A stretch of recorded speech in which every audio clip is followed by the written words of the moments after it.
Welcome to Swartz Talkin Sports. I'm your host, Les Swartz. We have got a great show again tonight. We just keep up and up and up in the shows. We got a great one tonight. First of all, I want to thank all the subscribers out there.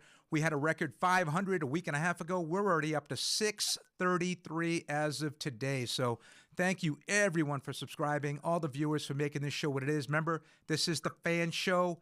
You tell us which way you want. You tell us what the guest should be, and that's the direction of the show. So let's bring on my co-host, former Florida A&M Rattler National Championship quarterback Al Chester and current voice of the Rattlers on the football and basketball broadcasts. Let's bring in Al.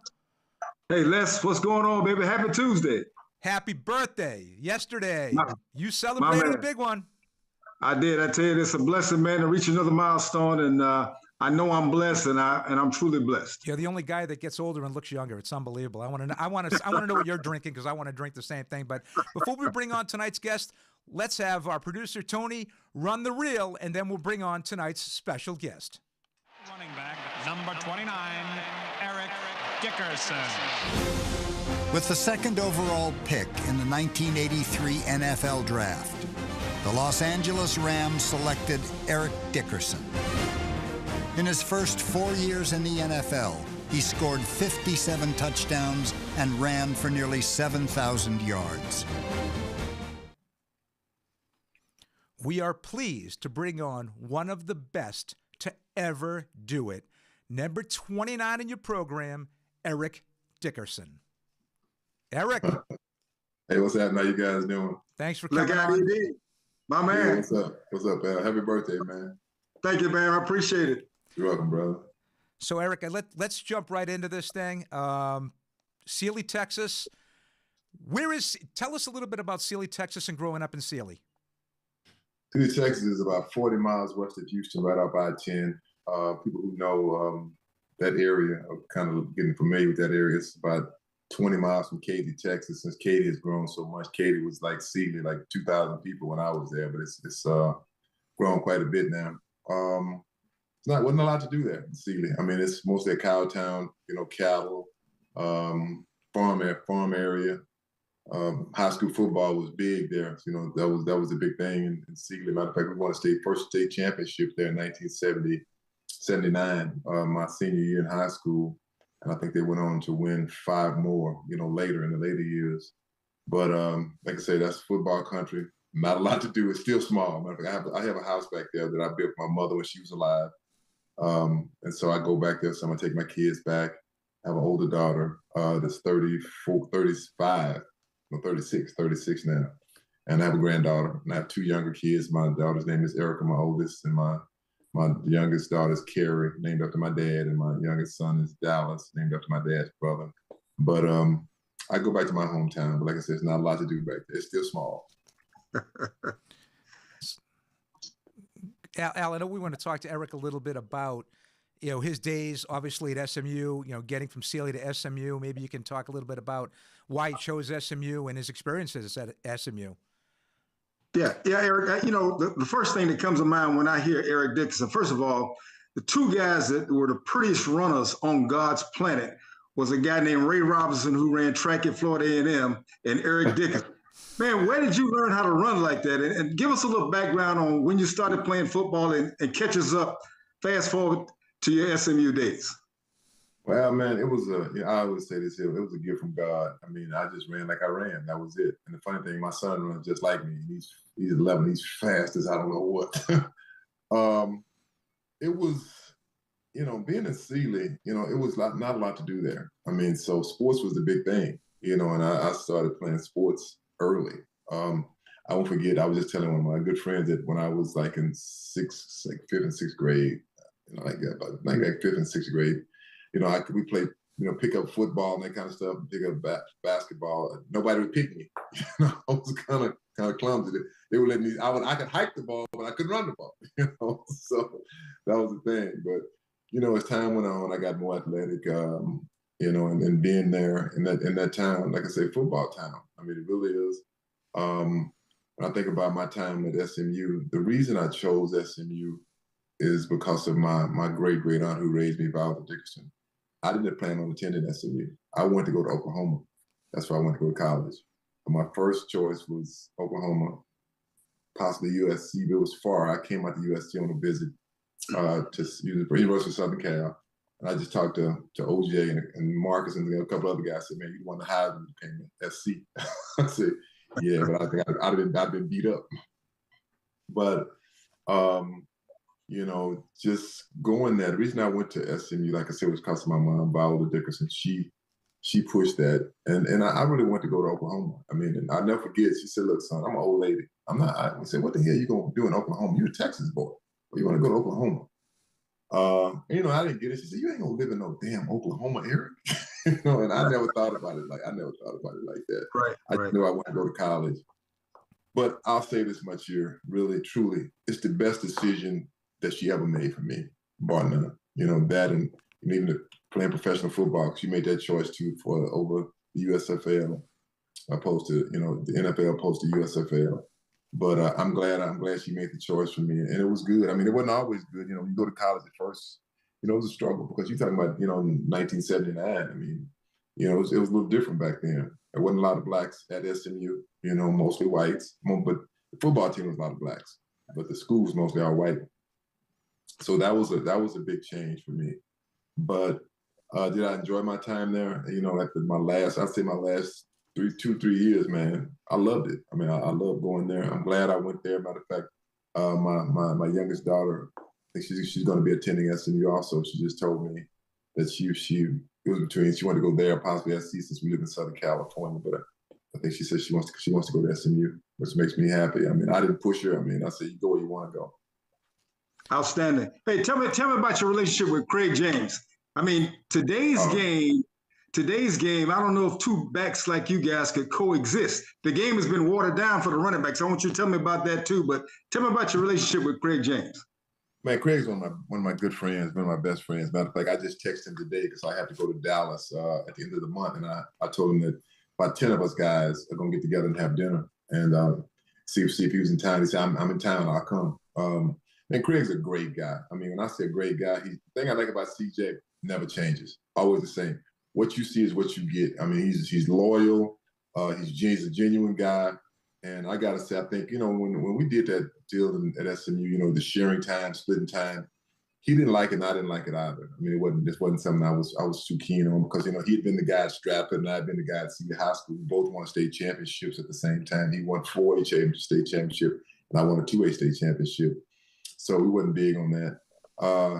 But it worked. I mean, and I think it worked because Ron Meyer, you know, made it work, and we made it work because how we do it was, say, whoever started, you know, you go in, whatever, if you ran 10 plays or you ran 5 plays, you come out, the next guy goes in the next series. Sometimes if it was a quick out, you say, man, go back in, you know, get your carry, get your plays in. So I think that's why it worked so well. I think, you know, when we were good friends, that was the most important thing.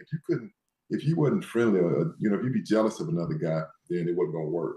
And, you know, I got to say, I got the best out of it. I mean, when I got to the pros, I wasn't beat up, I wasn't injured. I've still never had a surgery in my life, thank God for that. So it saved me that way. I think if I went to Oklahoma, if I went to USC, you know, I'd have carried the ball 30, 40 times, you know. And I got to the pros and I got my carries. Trust me. Big time, big time. Hey, you got to tell me about this. I got to ask. Tell me about that Trans Am. Trans Am. I know you're going to ask about the Trans Am. Everyone asks. Everybody asks about that Trans Am, man. Tell me about that Trans Am. And then when you sold it to your teammate, you had to get an upgrade. What was the next ride? Well, I got the Trans Am. First of all, my grandmother bought the Trans Am. Let's go with that. And that is the truth. That's a true story. My grandmother did buy the Trans Am, and not the lady who raised me, my my grandmother in Houston, because my grandfather lived in Houston, and he was a crane operator. So they pretty much got a new car every couple of years. And I got the Trans Am, you know, from, I said, Leo Jonigan, the car dealership, that's where I got it. And I'll never forget when my mother said, we're going to go down to Houston, I want you to look at that car. I'm like, okay. I was excited, like, okay, cool. So go down and look at the car, Leo Jonigan, Pontiac. And she says to me, go outside. This guy gonna meet you outside. Well, they went inside talking. There was like 4 white guys, 3 white men, and my grandmother, my grandfather, my stepfather, my mother, and my adopted mother, my great aunt. Everybody was in there. And I took the car for a spin, came back, and I'll never forget. She said, "It's yours." I'm like, "Mine?" She said, "Yeah, it's yours." So the car was mine. And lo and behold, I mean, the funny thing about it is I think that was like a Friday. I think it was a Friday on the weekend. Yeah, it was a weekend. And that Monday morning, NCAA was at SMU, I mean, at my high school, at Sealy High School. And I asked me about the Trans Am. Guy came in. I forgot the guy's name. And he came to I was in lab class, and he came, knocked on the door. I remember the teacher said, "Hey, Eric, it's a guy I want to see you out here." So I walked to the door. He said, "I'm so-and-so from the NCAA. I want to talk to you about your Trans Am." I said, "Okay, I should talk to my mother." So he said, "Well, can you call your mom?" And so I tell her I can come to the house. So I called my mother, and he went to the house. By the time I got home, he was still there. Make a long story short, I saw that man came to my house for over, I'm going to say 3 months, maybe 2 or 3 months, almost every day, even on the weekend. He came so much that he started having dinner with us. That's how much that man came. Yeah, but he was a brother, so my mother, kind of liked it. Made it cool because them being black, we could relate. But I won't forget the last time one day I didn't see him anymore, and I said, "Mom, what happened to that man?" She said, "Your grandmother called it. He came by your grandmother's house and then your grandfather's house, and she said she told him, if I see you or if I see anybody from the NCAA again, I'm going to sue you personally, and I'm going to sue the NCAA." She said, "You've got everything on this car, and there's nothing else you need." And sure enough, never saw him again. So that was it. But the short story is, my mother, they paid for the car, $14,500 they paid for it. But A&M gave them the money for it back. So basically, it's called the Trans A&M. And I would have ended up going to SMU. So, I didn't find that out until I got in the pros. I think I'd asked my mother one day, "So I said, tell me how I got that Trans Am." She said, "You never know? You didn't know that?" I said, "No." She told me, "No, ask." So she said, she told me exactly what I just told you. She said, "Well, your grandmother paid for the car. They wrote a check for it. And she could afford the car. They paid $14,500, and they gave me cash back for the car." I said, "Okay, so that's how I got the car." And then I got a Corvette later. Did I not say he'd go for the Corvette? And I'm like, he did go for the Corvette later. I got a Corvette. Eric, that's nothing. That's water under the bridge now. These guys are driving around in Bentleys and Rolls Royces now. I mean, that's small time, right? Oh, that's chump change. It is. Now, you had a great career at SMU. I mean, stellar career, like you said. Who dubbed you guys the Pony Express?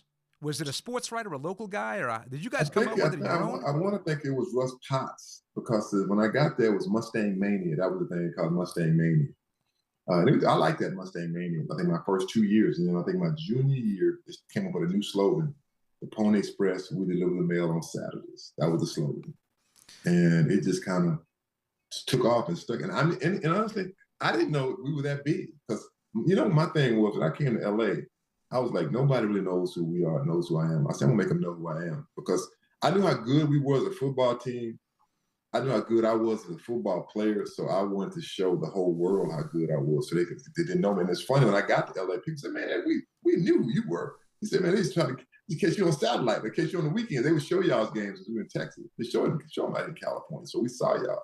And see, I didn't know that, because we didn't have all these different TV channels and stuff. So, but that's how we got the name, the Pony Express. I think to Russ Potts.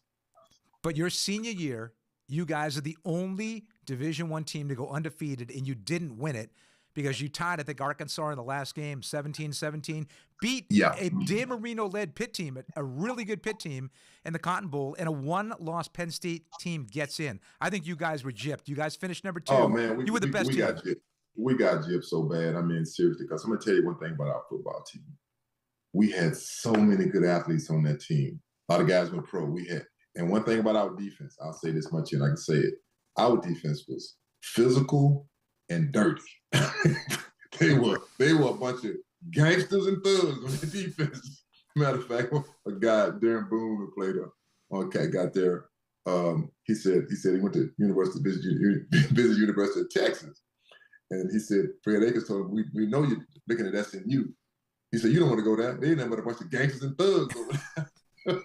Which was funny. We were private school. But man, let me tell you something. We had one hell of a defense. I mean, one hell of a defense. Think about it.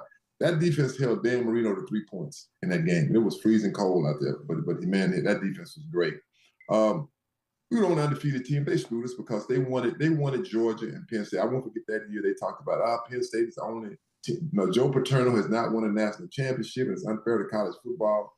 And that was a bunch of BS. I mean, if that had been Texas or A&M had been undefeated with no losses, and we tied the last game of the season. Arkansas was ranked like 7, 8. Man, they had a great football team. They had a lot of pros on that football team too. Guys in the first round. But it was politics. That's what it was. I mean, it was all about politics. Tell me about Larry, go ahead, Al. No, I was just going to ask you, seeing the college game now and even the pro game, what happened to the fullback, man? What's happening to our game through the eyes of Eric Dickerson? Man, they want to throw the football. They think throwing the football is showing how smart we are, how fancy it is. I mean, think about it. I mean, when you played and I played, you never had a receiver with 115, 120 catches. That didn't happen. If a guy had 60 catches, 50, that was big. Like eight catches a game. I was talking to my friend Roy Green, who played for the Arizona Cardinals. I mean, the St. Louis Cardinals, Arizona Cardinals. He said, man, I think I've had in the game maybe 10 catches. He said, I had like 190 yards. He said, I would, it just wasn't like that. And I'm with you. When you put a fullback in, it changed the complexity of a football game. I mean, we had the fullback when we played for the Rams, we ran the I set and sometimes the one back set. But now, it's all about throwing the football, just showing how smart you are. They want to see like the 45, 44 games, 60 to 61, all of them go crazy scores. I like the Super Bowl was to me a good, hard-nosed, physical football game. And I think that's what football is all about. Which is why your records will never be broken because, when you played, it was run to set up the pass. It's almost the other way around now. These guys are slinging it 40, 50 times a game. I mean, you come into the pros and have a prolific season right out of the gate, 1,800 plus yards. I don't think anybody's ever done it. Your second year, you're only the second back in the history of the league to eclipse the 2,000-yard mark. You beat OJ's record, and that record still stands. And I don't think anybody will ever break that record. Well, I think it's going to be tough on the break because they don't run the football like we ran the football. And do I want anybody to break my record? Absolutely not. I don't want anybody to break that record. Matter of fact, I'll say this. It's funny. My son, he's 11, and he plays flag football. And like I say, man, I'll say this much. I'm not saying he's going to play professional football. I'm not saying that. But if he does, if he plays my position, he's going to be better than me. And that's saying a lot because my best friend, Charles Brayton, I told him that. He said, come on, don't say that. I said, I'm telling you what I see. I said, I saw it at 5 years old, the stuff he could do. I said, now just watch him. And so it was like 2 years ago. Dallas is 11 now. His name is Dallas. He said, man, Dick, you might be right. I said, I told you. You see what I see, don't you? He said, man, he's so competitive. He's so fast. I mean, it's funny how fast he is. I mean, he works out with the high school kids. He's 11 years old. He's that fast. He has the fastest time in the nation at a kid for his age group in the 200 and second fastest in the 100.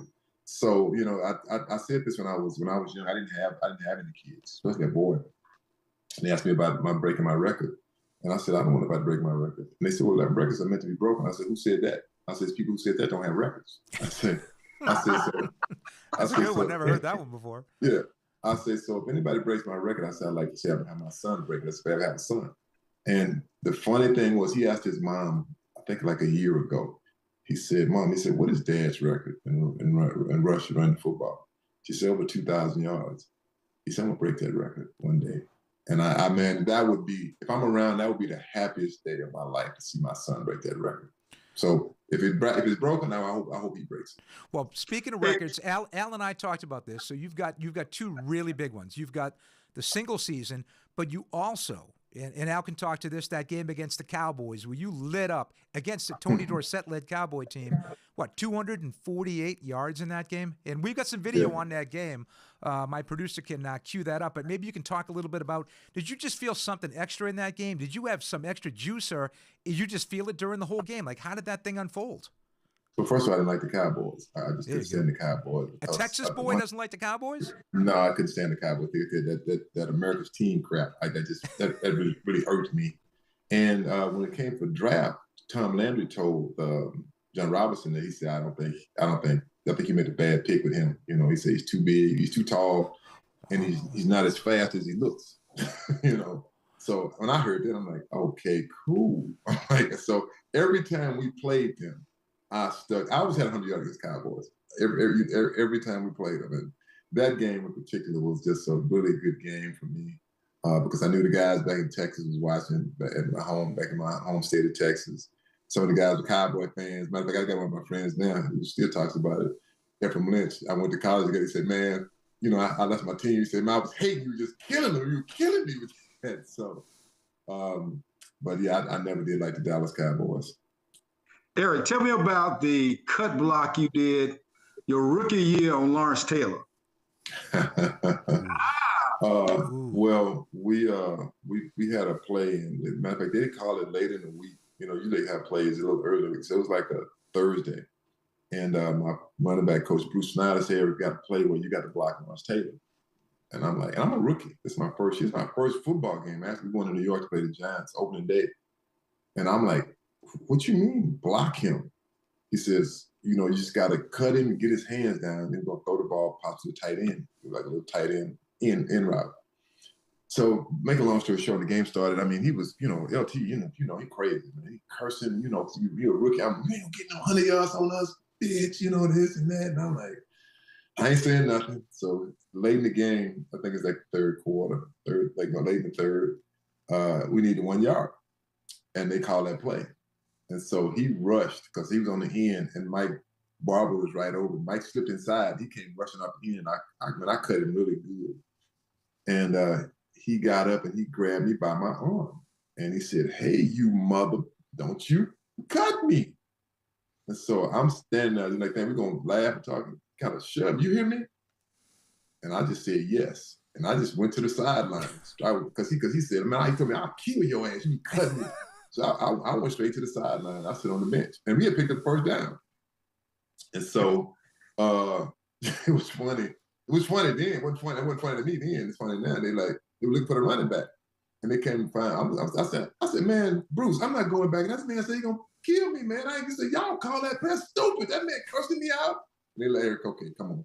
He said, you don't have to go back. I said, I'm not going back in that game right now. So I waited a while. I would have come in. I went back in. And then after the game, I went up to apologize to him. And he said, man, don't cut me. You hear me? I said, man, I'm sorry. He said, man, I'm just joking, man. He said, man, good game. So, you know, he got me with that. And he did another player like that too. God, I can't think of another running back. He said he did the same thing to me. You know, linebackers don't like getting cut. Especially Lawrence Taylor. Lawrence Taylor, no. Well, so what we do, Eric, so during the show, you know, we do have a lot of viewers out there. We got some Q&As going on. We do have a question out there from one of our subscribers and viewers, and our amazing chat girl Joni is back, ladies and gentlemen. Joni is back in the seat. So, Joni, why don't you throw a question out to our special guest, number 29, Eric Dickerson. Okay, Les. Well, it's good to be back in the seat. So we've got Greg, the movie guy, who asks, Eric, what would you do if you were a running back today with the money situation the way it is now? Buy a lot of stuff. Hey, I'd be loving it. I know that. You know, I'll say this much here. I'm happy for those guys that's making real money because we didn't make, you know, that kind of money.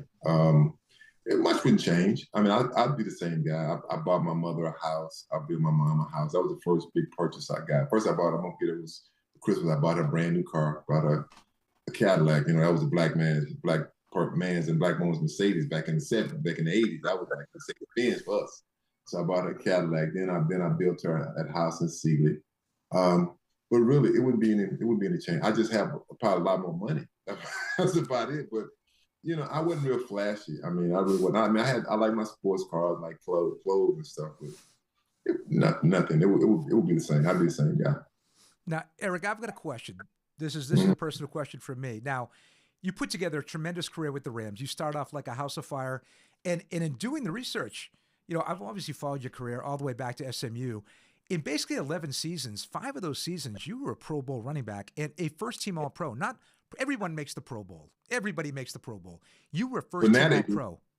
Back in our day, they didn't. But everybody makes it. Now, anybody, you be average. Does. But you were first-team 5 out of those 11 years, which means like you were the top-notch, you know, running back 50% of the seasons that you played. It's incredible. But in all of that amazing just great seasons with the Rams. Up in 87, they go and trade you to the Indianapolis Colts, which at that time was not the greatest destination for football players. I'm thinking. Your first reaction when you heard that you were being traded, but from the Rams to the Colts? Well, I didn't. I found out I was at home getting ready to go to a Halloween party. I was in my kitchen actually, and Jim Gray was here, another guy, and I was in my costume, and the phone rang in the kitchen. And back in them days, I had a phone in my car, but it was most of the phone in the house phone. So I was getting ready to go out the door, and the phone rang, and he said, "Man, come on!" I said, "Let me answer the phone right quick." So I pick up the phone. It's my old coach, Ron Meyer. And I didn't even know what he was. He said, "Big E." I knew it was his voice. He called me Big E. I said, "What's up, Coach? How you doing?" I said, "Good." He said, "I just made a trade for you." I'm like, "What?"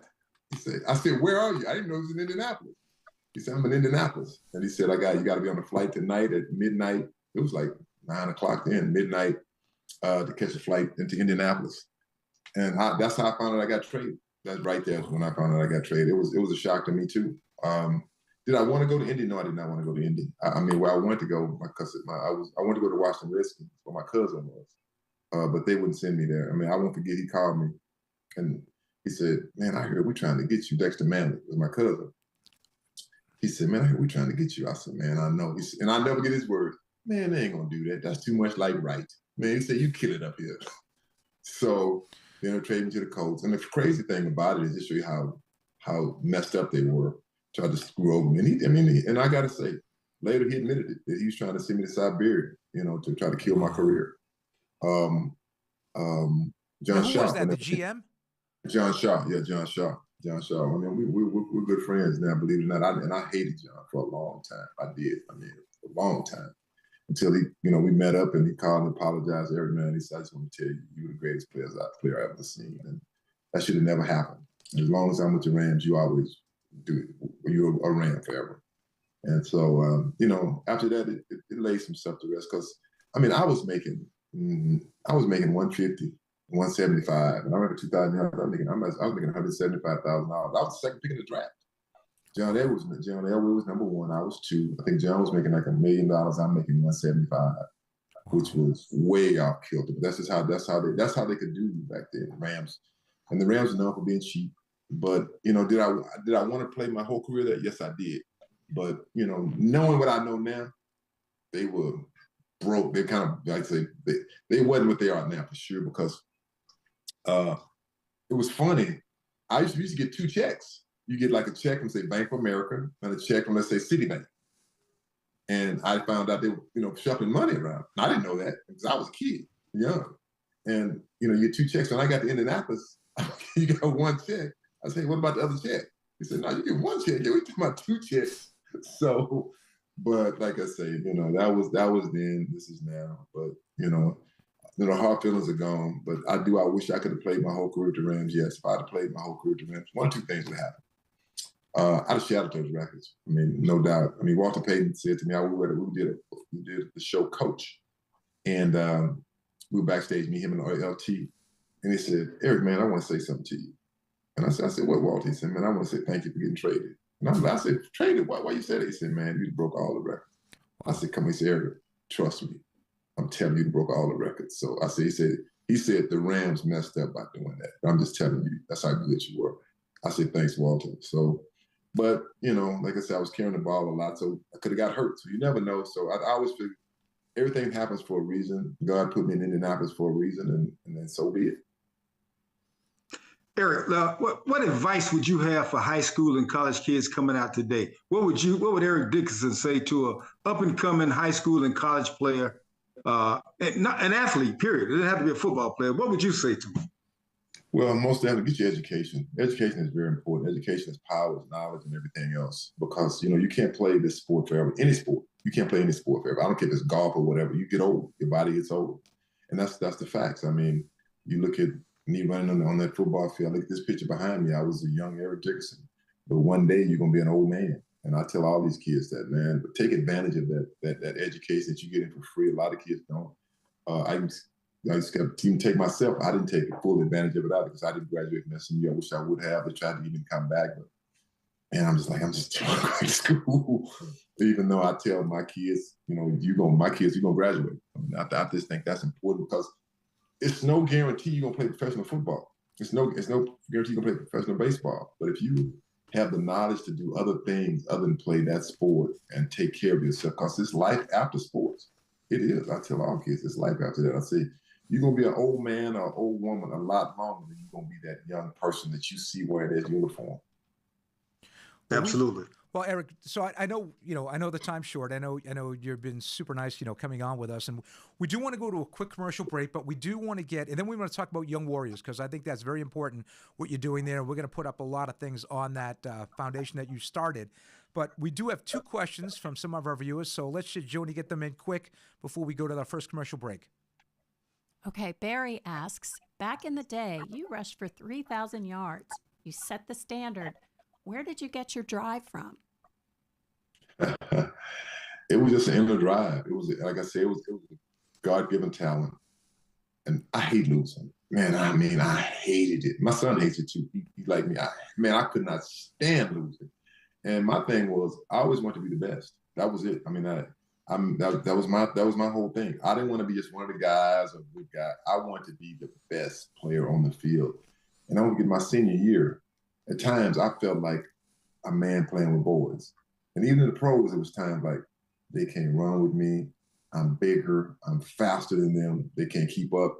And it was a good feeling when you got that much athleticism, but you taking full advantage of it. Because one thing about me, I worked at my craft. I worked at it hard, and I was very proud of it.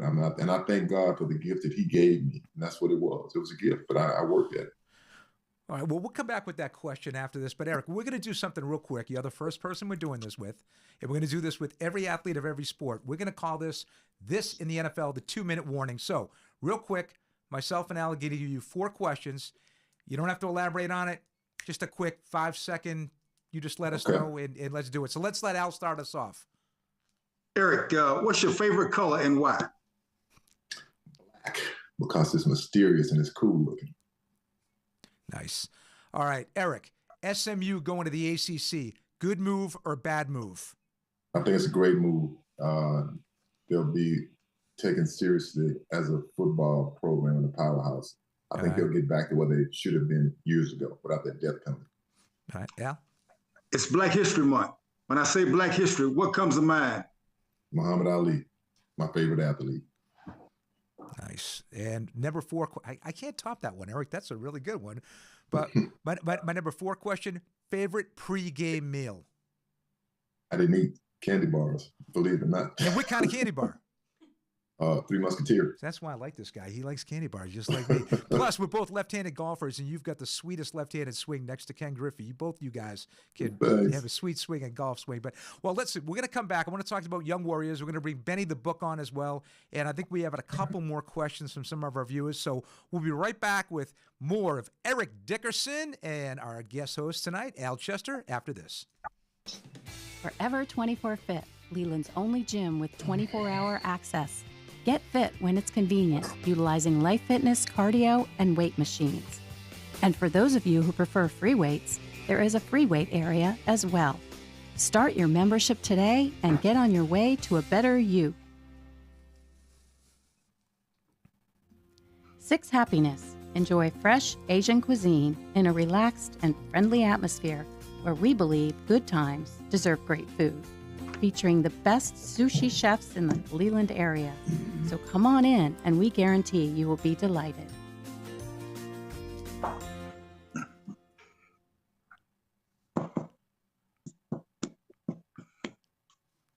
Welcome back to Swartz Talkin Sports. I'm Les Swartz, my co-host Al Chester, the Rattler, and we've got special guest Eric Dickerson hanging out with us for a little bit. So going over Eric's career and things like that. I think we've got like 1 or 2 more questions from our viewers. So, Joni, why don't you roll them in? Okay. Barry Smith, who's always very inquisitive, he asks, what was your first couple years like at SMU? My first couple of years was kind of tough. I mean, my first year, because I was the #1 recruit in the nation coming out of high school. And I got hurt quite a bit. I mean, I wasn't really ready for college football. I thought I was, but I wasn't. Had some injuries, nothing serious, but enough injuries to keep me out of games. I think I ended up with 477 yards and like 6 touchdowns that year. And then I won't forget they said I was a bust. And the Dallas one knew I was a bust and they should take my scholarship. That was hurtful to see that. My sophomore year, I did better. I had 928 yards. I remember those numbers. And I forgot how many touchdowns. It was better. Those were my two, it was kind of rough because I was just kind of getting acclimated to it. And then my junior and senior year, man, I killed it. So, oh, yeah, you did. But it was tough. Well, I'm just thinking now, based on, I remember Al brought up the question with you and Craig James coexisting in the same backfield. With the transfer rules the way they are today, Eric, it seems like guys kind of shy away from competition. They don't want to split it. They want to be the guy. And in today's, the way that college football is today, do you think both you and Craig could have coexisted or would, I'm sorry to say, I thought Craig was a great player. I'm a Patriot guy from Boston, but you would have been the guy, and I think Craig would have been the guy to transfer out of town. But do you think you guys could have coexisted today with the rules and the way transfer portal is today? Well, that'd have to be a choice. Probably not, just because of the way the portal is. I don't know if it worked. I think it would have worked if because you have to stay there. Now you don't have to stay. The thing I don't like about the portal is that you can take the money and you can leave if you don't like it there. I don't like that. If you don't take the money from the school, not the school, or from whatever entity you take the money from, you get the money back, then you can go as many times as you want to. That's the only thing I say, because I've always felt that the NCAA has really robbed kids for years and gotten over. They are killing these coaches say, well, this is, the kids shouldn't get paid. Well, you shouldn't get paid either. If that's the case, the head of the NCAA, he shouldn't get paid either. Nobody should get paid. If it's a sport where it's an amateur sport, no one should get paid. I mean, why not? I just feel like that it would have been tough, in this day and age, because everybody's going after, and the cash is astronomical. I mean, you see these kids getting $1 million, $3 million, $6 million. I mean, they make that my whole NFL career. I know, it's incredible. I don't blame them, but I don't blame those kids. I mean, because you got to understand one thing. Some of these kids are not going to play professional football, basketball, or baseball. This is the most money they'll ever make. Every kid that's a top player in college doesn't make it in the pros. They don't. It's no guarantee that Caleb Williams is going to be a Mahomes. It's no guarantee of that. They're hoping he's going to be like Mahomes, Patrick Mahomes, but it's no guarantee. He may go there and get hurt, maybe a bust or whatever, and that happens. I mean, look at the guy that was the Chicago's Trubisky. Yeah. Their first pick. Man, I saw him play his first year, and I told Richard Dent, I said, he's a bust. I said, he can't hit the side of a barn. In his first game, I saw him play. You're right. It showed. I mean, they moved up. They could have gotten Mahomes. They took Trubisky. So, it's just no guarantees it's going to work out. So if you got to get as much as you can while you can, that's on a job. If you're working at X over here and Y is offering you this much more, you don't take Y if it's the same kind of job. So, I mean, I hate to say it, but that's just the day. That's how today's sports is today. Eric, you've been around the block a few times, man. You got a lot of miles on you. How's your body holding up? Man, I'm beat the hell up. Hell, I'm beat up, man. I got back problems. I can't sleep at night. I got shoulder problems. People think, you look good, like you play now. I'm like, man, I couldn't play nothing. A guitar, that's about it. Look at that picture, right? You two with the College Football Hall of Fame. I see it now. Good. That's a good picture of us. Yeah. Yep. No, I got to go back to Dallas. I'm getting a form of stem cell in my back because I can't stand up long periods of times, and I can't walk long periods of time. So that sport takes a toll on your body and your mind too. It really does. I think people realize, how brutal football is. They think they know. But till you get out there, you have no clue what it's like. And Al, Eric, in that picture with you and Al, you have to remember, Eric, you're the Hall of Famer, but in that picture, there we go, bring it up, Al Chester, the only HBCU quarterback to win a national championship in history. That is history right there, and he should be inducted into the college. You should be going into the Black College Football Hall of Fame. That's what I'm saying right there. There you go. I'm glad that he said that because my boy Richard Dent, he always bragged about he went to Tennessee State about they could have beat us. I said, damn, we'd have beat y'all to death. Y'all couldn't have beat the team we had. I was going down there schedule. I said, y'all playing Tennessee and Chattanooga and all these little schools. I said, man, we killed y'all. Now, Eric, I want to ask you a question. You brought it up earlier during our telecast. The USFL. Now, that was a viable option back in the day. You know, Jim Kelly went there, and Doug Flutie, and Herschel Walker, Reggie White. We got actually an Oakland Invader helmet right behind me here from the USFL. Mm-hmm. Was that something that your agent and you looked at as a possibility, or were you like, nah, I'm going to the NFL. I don't care what the money situation is? Yeah, I looked at it. I won't forget it. I looked at it. They were not. They wouldn't have a lot of money, but I asked my mother, my grandmother who raised me, like my great-great-aunt, Viola Dickerson, who adopted me. I said, Mom, I said, let me ask you a question. I said, she hated football too. Let me tell you, she did not like me playing that sport. She said, okay, son, I said, they got the USFL and the NFL. I said, which one do you think I should go to? And I'll never forget what she said. She waited a few minutes. She said, well, I don't like football. Let me think about it. And she asked one question. She said, which one's been around longer? I said, the NFL. She said, go to the NFL. They're going to be there. The other I don't think it's going to be there. So I chose the NFL. So that's why I went to the NFL, not the USFL. If she said the USFL, I went to the USFL. Yeah, that would have been the NFL's loss and our loss too, because the USFL kind of petered out. But look who joined us. We got Benny the Book. I didn't even see Benny there because I know I'm not looking at the viewing. I'm looking at the camera. I can't see what's going on. You just asked Eric the question I was going to ask him. You always listen to your mom, and I wanted to know why did your mom want you to go to the NFL, and you answered the question. Yeah, but that's the reason I went to the NFL, right? You know, they'll never steer you wrong. Always got to listen to your mom. You got it. You got to always listen to your mom. Right. Yep. Benny, let me ask you a question, because we got questions coming in too. I want to get to Eric's foundation and everything else, but quick question, Benny. Where do you rate Eric in your pantheon of great running backs? This is post-Super Bowl. I can't talk Jim Brown or all these other guys. I'm talking post-Super Bowl. Where do you rate Eric? Oh, top three. Top three. Top three. He mentioned. Hey, that must have been some compliment that Walter Payton said to you. It was. That had to make you feel like. Yeah, that was a big time compliment, because I won't forget. Eric. He was. Walter was some runner boy. Yeah, but thank you. Matter of fact, I'm looking at. I have a picture right here on my wall. I'm looking at over here of me and Walter Payton. One of the first times we met. We played him here at home, and I didn't want to go over and say anything to him for the game. You know, he's running back. I want to have a better game. Right. And I had 149 yards and 2 touchdowns. And so I went after the game. I went over and we were about to touch hands. And I said, Eric Dickerson. He said, I know who you are. So, you know, we became really good friends. That's great. That's you know, great. Walter was a really good guy. Yeah. Oh, yeah. And I miss him. Yeah. Well, let's get I think we got a couple more questions, Joni. Let's get them in quick. Yes, Eric. Barry wants to know, Rams, Falcons, Raiders, Colts. Who's your fave? Rams, of course. The others don't even count. Is that you had that great year with the Colts, though. You had that Pro Bowl year right when you got to the Colts, which you really lit it up for a team that really wasn't very good. Man, we didn't have much of anything. Yeah, I had my first year. I came in because it was a strike season. I think I had almost like 1,300 yards in the strike season because I didn't play all the games. Then the next year I had 1,679, I think, the next year with the Colts. And then they started getting rid of players. And, you know, I mean, I got to say, man, that was just a bad organization. I thought the Rams organization was bad.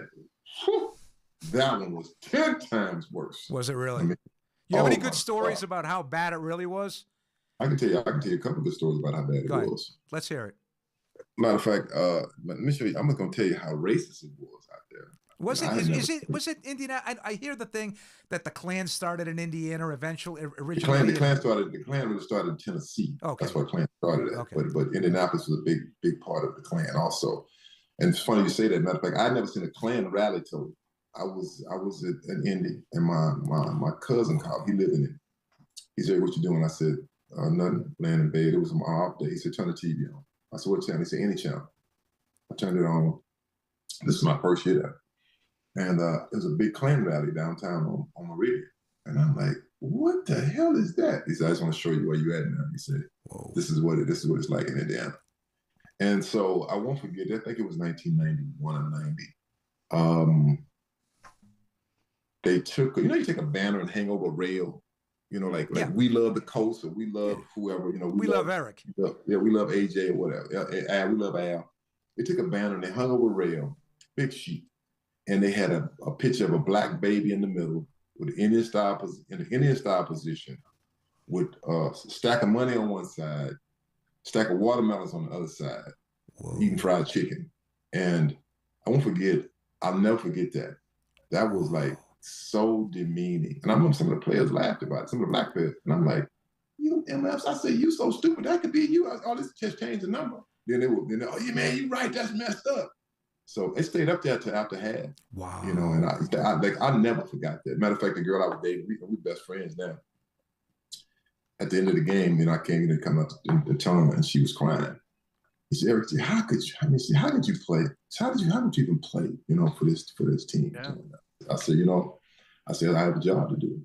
That was hard. That was hard. That's why honestly, I don't go back to Indianapolis. I don't. And I'll say this way, it's some good fans in Indy. Don't get me wrong. Everybody's not like that. Right. Every person like that. But when you have something like that, it scars you. You don't forget it. I've never forgotten it. That's why I don't go back there unless my in-laws are from there. My wife's parents and they are some very good people. I go back there for her birthday, but I don't go back there nothing for the Colts. I just refuse to go back. I just can't do it. Eric, I'm gonna throw something completely out of left field to you because I want to see if you remember this. Back in, I don't even know, it was 83, 84, 85. This sticks in my head, and I don't know why. But you were on, I think it was the Oprah Winfrey Show, and they were setting up athletes with actresses, and they set you up with Sherry Headley. Sherry Headley? Sherry Headley. Am I right? And she was on Coming to America, right? Yeah. Did you guys actually go on a date? I always wanted to know. Did you go on the date? Yeah, we went on a little date, not serious. I think out there in New York, or was it Chicago, wherever it was, and we remained friends. Man, I talk to Sherry every once in a while. Sherry's a good person. We never dated, but we just remained really good friends. And I thought she was beautiful. So, but we just and at that time, man, I was young. I had so many girls, man. I didn't want to mess up that girl's life with that crap. you know what I'm talking about, Al. I got you. You guys did. You played ball. Benny and I didn't. So, but that's okay because I got Joni now. I got Joni now. That's all I care about. It's like people talk about this Taylor Swift. What's his name? Kelsey Swift. Kelsey deal. I'm like, look, that's gonna last a quick minute. Thank you. He's a football player. He's an athlete. I said, look, right now, every woman in pretty much the world knows who he is. And one thing, it's hard for a man to say no when you're young. It's just facts. I'm not going to argue, and I agree with you. I think Eric. You're preaching, Eric. It's fine. Nobody, every man hear me say this, they know I'm telling the truth. And look at the girls he's dated. Look at those. Look at the difference in the bodies. They're like, wow, it's a big difference there. So it is what it is. Like I say. And a sad part is when they break up, people gonna hate him. The girls gonna hate him. They're gonna hate him. But the guys be like, that's all right, homie. You took one for the team. Now, Eric, put your analyst hat on. What did the Bears do? Are they going to trade Fields? Do you think that they're going to take Caleb Williams? Just analyst hat for a second. Because they basically control the whole draft board. Whatever they do, there's a domino effect. I think if you're smart, you try to trade that number one pick and get as many players as you can for it, many draft picks as you can for it. I think Justin Fields is a good quarterback. I think one thing, he doesn't have time. No one who sets up behind that offensive line has time to throw the football. You can put Caleb Williams back there. It's going to be the same thing. Mm-hmm. If you don't put an offensive line in front of him, what can he do? Absolutely. You're only as good as the guys in front of you. I'm telling you. I don't care how great you are, how big you are. Me, in Indianapolis, my last couple of years there, man, that line was so bad that, matter of fact, I just talked to my friend Bruce Smith at the Super Bowl. We were talking about it again. He said, I remember we played y'all. They were hitting me in the backfield so much that he helped me up a couple of times. Eric, man, we're going to hurt you, man. They can't block us up here. And that is what will happen to Caleb, the same thing. Because some guys, they're not pulling back. Even if I went to USC with it, hey, dog, I got to hit you. That's what it is. I just feel like that they should maybe trade the pick take the draft picks they can get for him, or if you think you're going to keep him, what are you going to do? I mean, you're going to trade the other, what's the other quarterback name? Fields. You're going to trade Justin Fields, and if you trade him, you're not going to get anything for him because they know you want to get it up. Right. So I mean, that would be my pick. That would be my take on it. I think you build a football team on two ways: offensive line and defensive line. You make the call on it. Mm-hmm. That's it. It all starts up front. If you don't have nobody pushing people around on offense, open them lanes for the running back, protect your quarterback, you have nothing. You can have Eric Dickerson in the backfield. If you have a tissue paper line, nobody's going to do anything. You put Patrick Mahomes behind that Chicago offensive line, you're gonna see him running for his life and getting hit. And he won't be the Patrick Mahomes you know right now. That's right. Yep. Saquon has that problem in New York. Yeah. I said it when he got drafted there. They don't have an offensive line. I said he's not gonna last. I said they ain't got no offensive line. They're gonna kill that boy. He's not big. He's gonna kill him. Eric's absolutely right. Remember them Giants against those Patriots? It was that offense and defensive line that took care of them. I took a bet on that game.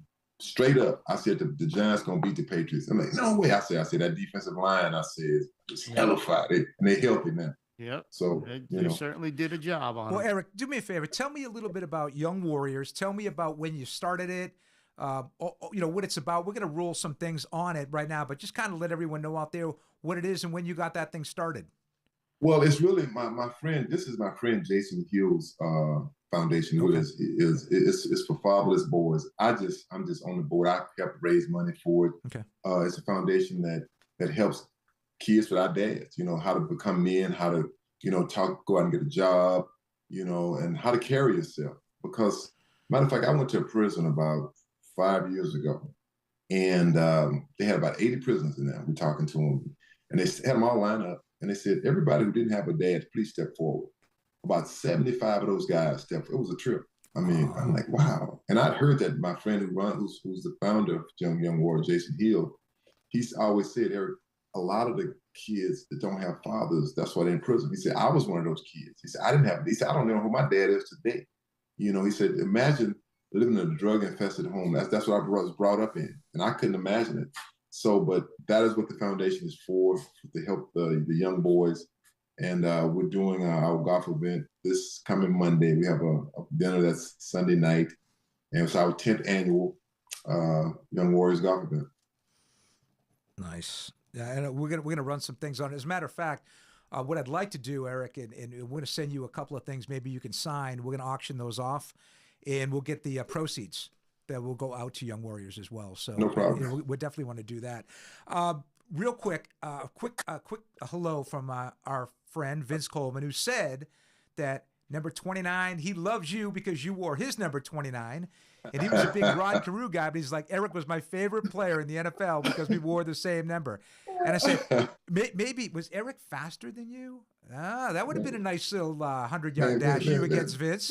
Vince could not run me. Vince played, he's a kicker.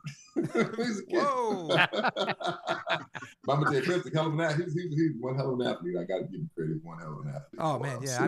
How's his golf game? I haven't seen him play golf. Man, Vince got a really good golf. Does he? Yeah, you don't want to bet Vince. I'm going to put it like unless you can play, because he hits it straight.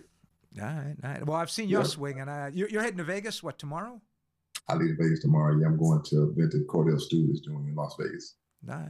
Well, listen, we appreciate it. I know you only had like a little bit of time, and you really stepped over the bounds here for us. So we really appreciate you coming on, and your stories are great. We love having one of the greatest of all time coming in, and you didn't disappoint. So thanks so much, Eric. Safe travels to Las Vegas, and hopefully we can have you on again. If you had a good time, we'd love to have you on again. No problem. Thank you very much for having me. All right. You're a class act, Eric. Appreciate you, man. Be safe, buddy. Take care. Happy birthday, man. Have a good one. All right, we'll do it. Thank you. All right. Well, listen, we'll be back with Al Chester and Benny the Book. We'll talk a little college basketball after this. Jim's Pawn and Gun Shop, located at 4212 Oleander Drive, Wilmington's #1 firearms dealer. Sporting a large inventory, including all brands of handguns and long guns, a full stock of accessories, and all types of ammunition, Jim's Pawn and Gun Shop has it all, including the best customer service in the area.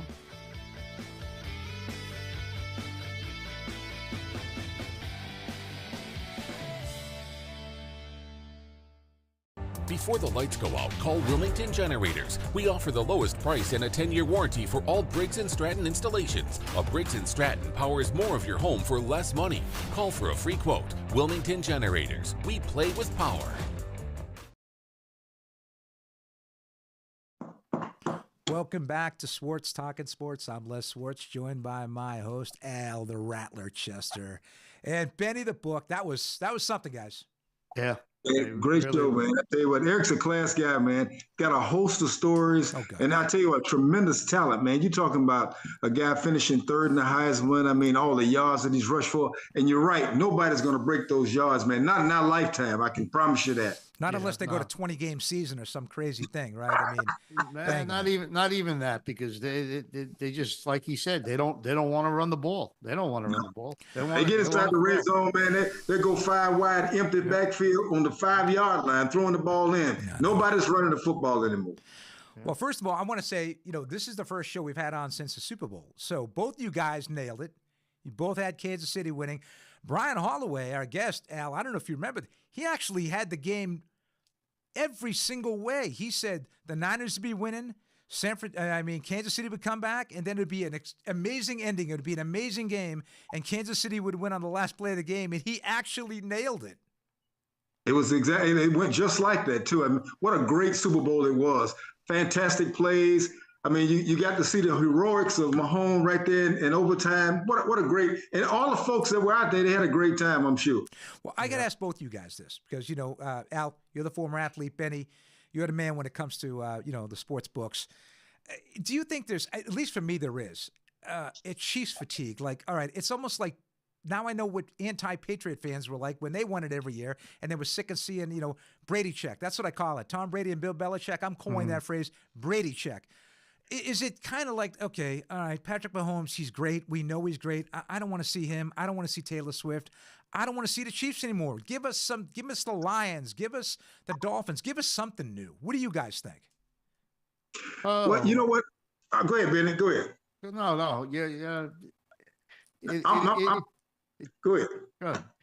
It did get a little crazy there with that Taylor Swift. As a sports fan, I would never get tired of watching Patrick Mahomes do his thing. There's a lot of things that are going to go into it. Andy Reid calls it quits. He said he's not, but how much longer is he going to? He wins another 1 or 2 Super Bowls. He's going to say, I had enough. I made my mark. Yeah. So there's a lot of things that could go into it, but I would never get tired of watching Patrick Mahomes. I never got tired of Tom Brady, to tell you the truth. What about you? You want to see that? I tell you what, I think that Mahomes is a special talent.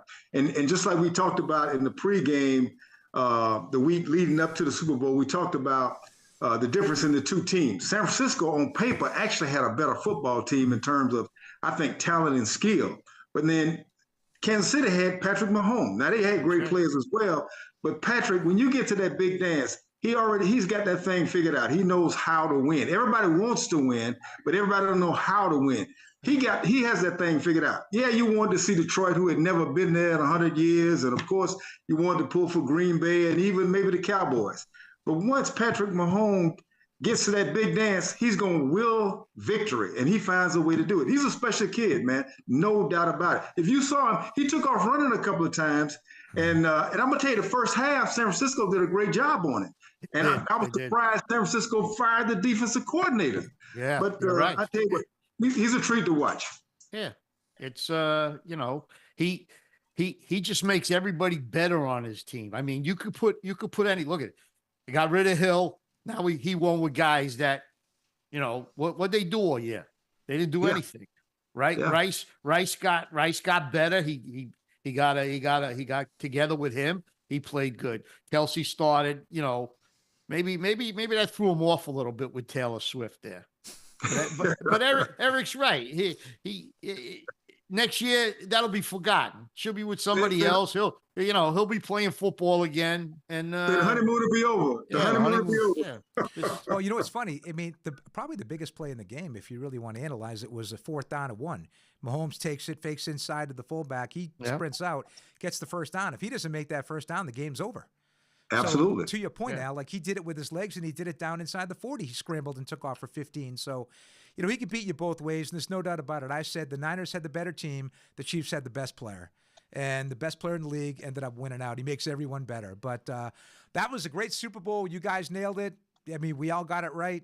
But now we're talking about a little NCAA basketball. We're switching totally up. Now, I don't have my top 10 here, because it's only Tuesday, and normally I would do it towards the end of the week. But, Al, let's get your analyst hat on when it comes to A&M basketball. And I know you're going to be doing the game on Saturday, but when it comes to college basketball, looking at the big-time Division I teams this year, anybody stand out that you think can make a run? We're getting down to the nitty-gritty here. It's another week and a half left of conference play, and then we get into the conference tournaments and ultimately the NCAA tournament that second week of March there. Anybody stand out to you that maybe could take a run here? Maybe besides my number one team, the UConn Huskies. Anybody else besides UConn? Well, I'll tell you what, there's some talented basketball teams out there, but this time of the year, everybody's trying to fine-tune and polish up their skills to get to conference tournament play. Once you get to conference tournament play, anything can happen. So to answer that question, I think, the object of the game, obviously, is get that ball in the hoop, and you got to get the ball in the hoop more times than your opponent. So right now, everybody's trying to fine-tune and make sure they're in the right position to get to conference play. And I think I could add a little more juice to this conversation after we get the conference tournament. Yeah, no, I agree. It's going to be who's setting up to make a run. Benny, other than UConn, who's like the number one team, I think Purdue lost this past weekend. They got upset by Ohio State, who had fired their coach. Yeah, and the guy gets fired, and the team wins. They lost. I think they lost 9 out of 10 going into the game. That's how sports is. It's unbelievable. Like how that team all of a sudden could just rise to the occasion just because they got a new coach. And the Big Ten, they're not too strong. I think I personally think UConn's gonna repeat, but I believe the winner of the NCAA tournament's either gonna come out of the Big East or the Big 12. Big 12 has a lot of good teams. You got that Houston team is very good. Big win last night. Well, they just had, they beat Iowa State, but it was a really good game. Yeah. Iowa State's, they're a tough team too. Yeah. You got Baylor, you got Kansas. Couple teams I throw in there from the SEC, Tennessee and Auburn, two really good teams. Don't ever sleep on Calipari in Kentucky. They have talent. They have talent. Yeah, they have talent, but they're not gonna beat Tennessee. Tennessee has a player that he's like Pete Maravich, the guy necked. The kid is unbelievable. He could take over a game. I watched him a couple times. Well, if he's like Pistol Pete, I want to see what this guy's got. Pistol had a handle on, didn't he? Oh, yes, sir. He can fill him up, boy. I can tell you what. You're talking about somebody who could put it in the basket. But look, we can't undermine or underestimate the lady basketball. South Carolina is rolling. USC is rolling. Yeah. I mean, they play. I mean, Iowa can shoot that ball. I mean, they playing some good basketball on the ladies' side. Well, yes, the ladies do have a. Well, I was going to say South Carolina's, I think, 40-something straight wins. But what about, I guess, this past week, Caitlin Clark from the University of Iowa just set the record. Yeah.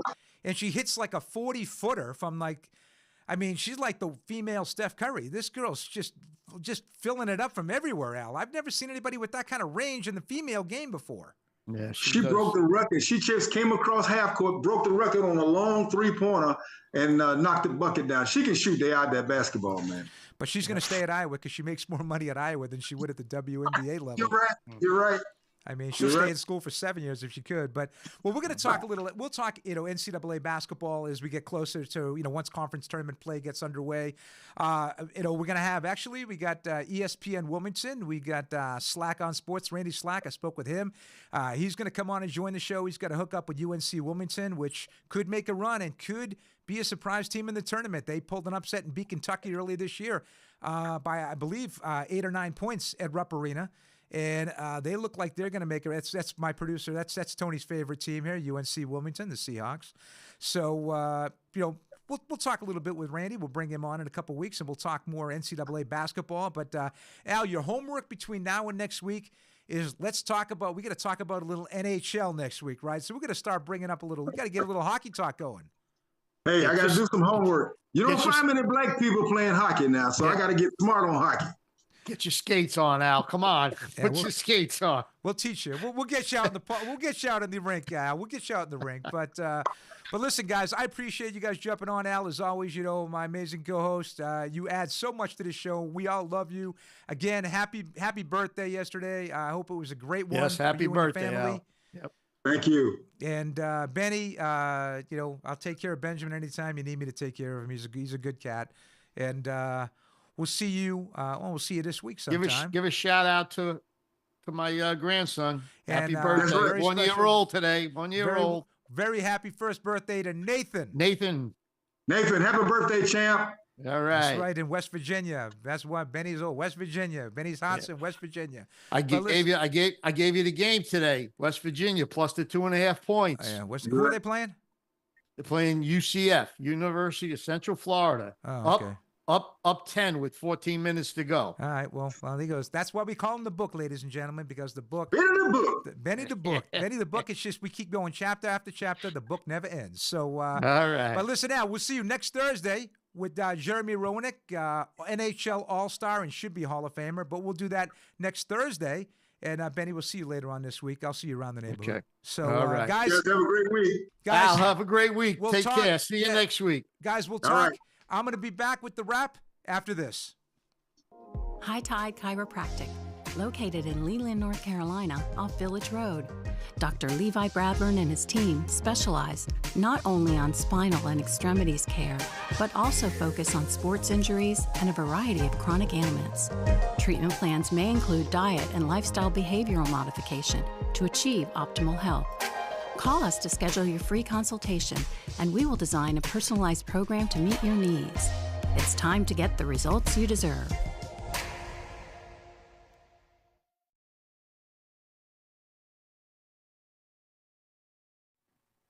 Welcome back to Les Swartz. Welcome back to Swartz Talkin Sports. That's going to make the blooper reel, I guarantee you. That's live television. This is what happens. But again, want to thank a very special guest tonight, Eric Dickerson. Tremendous back. I'd say all-time, number 5, top 5 back of all time. There's no doubt about it. Again, my co-host, Al Chester, thanks for joining. You can hear Al down in the Jacksonville area. He'll be doing the Florida A&M Rattler game this weekend. Benny the Book, thanks for jumping on. Glad you made it back from Florida and West Virginia. And again, a special thanks to everyone out there for subscribing. We just keep cranking it up, man. 633. I hope to get 700 by this weekend. So really appreciate everybody tuning in and supporting the show. Remember, this is your show. It's the fan show. I'm a fan. All out there, we're fans. We get a chance to actually talk to our sports heroes and ask questions, and they've been so grateful answering them. So special thanks to Joni, who's back in the saddle again. So Joni, thanks so much for those questions. My producer, Tony the Tiger Smeraldi, as always. And remember, next Thursday, the 29th, I want to make sure I got that right, February 29th, we've got former NHL All-Star Jeremy Roenick, 500 goal scorer, with the predominantly with the Blackhawks and Flyers, played in the Stanley Cup, and Jeremy will be here answering your questions, talking a little about NHL hockey next Thursday, the 29th. Until then, have a great week. I'm Les Swartz. We'll talk to you. Take care.